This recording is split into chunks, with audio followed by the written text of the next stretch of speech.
এই মুহূর্তের যে খবরটি দিকে প্রথমে নজর রাখতে হয়, একদিকে যখন বৃষ্টি স্নাত গোটা রাজ্য, তার মধ্যে এবার মাটি চাপা পড়ে দুই যুবকের মৃত্যু হয়েছে। আপনারা সে ছবি দেখতে পাচ্ছেন তেলিয়ামুড়ার চাকমাঘাটের মুসলিম বস্তি এলাকা থেকেই এই ছবি উঠে আসছে। দর্শকের ভূমিকায় দুর্যোগ মোকাবেলা দল, এমনটাই কিন্তু অভিযোগ।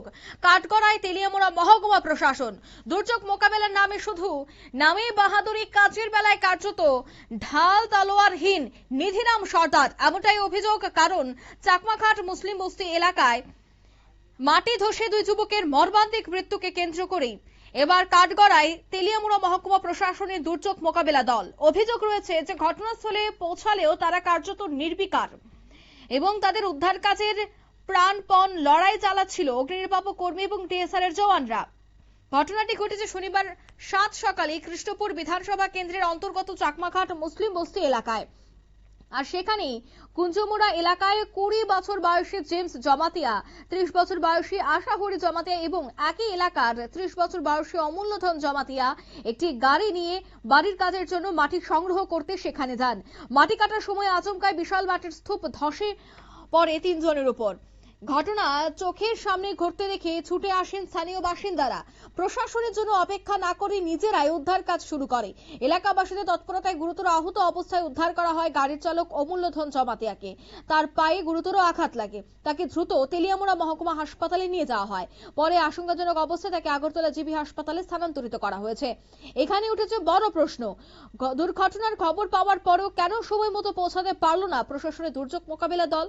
প্রত্যক্ষদর্শীদের অভিযোগ যে প্রথমে ঘটনাস্থলে পৌঁছায় অগ্নিনির্বাপক দপ্তর, কিন্তু মহকুমা প্রশাসনের দুর্যোগ মোকাবিলা দল পৌঁছাতে লেগে যায় আরো প্রায় 1 ঘন্টা।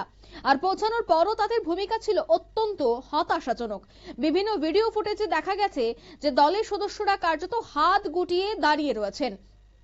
অন্যদিকে অগ্নিনির্বাপক কর্মী এবং টিএসআর দ্বাদশ বাহিনীর জওয়ানরা ঝাঁপিয়ে পড়ে উদ্ধার কাজ চালিয়ে যায়। পরবর্তীতে জেমস জমাতিয়া এবং আশাহরি জমাতিয়াকে উদ্ধার করে তেলিয়ামুড়া মহকুমা হাসপাতালে নিয়ে যাওয়া হলে কর্তব্যরত চিকিৎসক তাদের মৃত বলে ঘোষণা করে। কি বলছেন সংশ্লিষ্টরা, শোনাবো।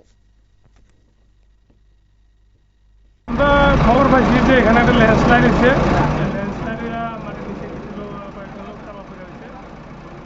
আমাদের গাড়ি আসে, আসার পরে আমরা দেখতে পাই মাটির নিচে অলরেডি 3জন লোক চাপা পড়ে আছে। একজন ড্রাইভার, ওনাকে আমরা আসার সময় আর 2জনকে আমরা একজনকে আমরা রেস্কিউ করে নিয়েছি, রেস্কিউ করে আমরা হসপিটালে পৌঁছেছি। আর একজনকে সবাই মিলে আমরা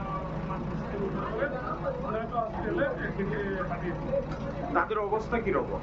তাদের অবস্থা আশঙ্কাজনক, এবার ঠিক বলতে পারছি না কেমন আছে। একজন মনে হয় জীবিত আছে বলে মনে হচ্ছে, আর বাকিদের আশা এখন ঠিক করা যাচ্ছে। তাদের নাম টাম পাওয়া গেছে কি? নাম টাম কিছু এখনো পাওয়া যায়। এটা কোন জায়গা? আপনারা শুনলেন, অর্থাৎ তারা কিন্তু জানাচ্ছেন যে ইতিমধ্যেই উদ্ধার কাজ করা সম্পন্ন হয়েছে, তবে 2জনের মৃত্যু হয়েছে, একজনকে আশঙ্কাজনক অবস্থায় হাসপাতালে নিয়ে যাওয়া হয়। তবে চাকমাঘাটের এই মর্মান্তিক ঘটনায় 2টি তরতাজা প্রাণ ঝরে গেছে। আহত অবস্থায় যদিও মৃত্যুর সাথে পাঞ্জা লড়ছে এক যুবক অর্থাৎ গাড়ির চালক, কিন্তু সেই সঙ্গে উন্মোচিত হয়েছে প্রশাসনিক উদাসীনতা, দায়িত্বহীনতা এবং দুর্যোগ মোকাবেলার নামে কাগজে প্রস্তুতির এক নগ্ন চিত্র। এখন দেখার এই মৃত্যুর দায় কে নেবে, নাকি সবকিছুই ধামাচাপা পড়ে যাবে প্রশাসনিক অজুহাতের স্তূপের নিচে। নিয়ে নিচ্ছি ছোট্ট একটি বিজ্ঞাপন বিরতির সঙ্গে থাকুন।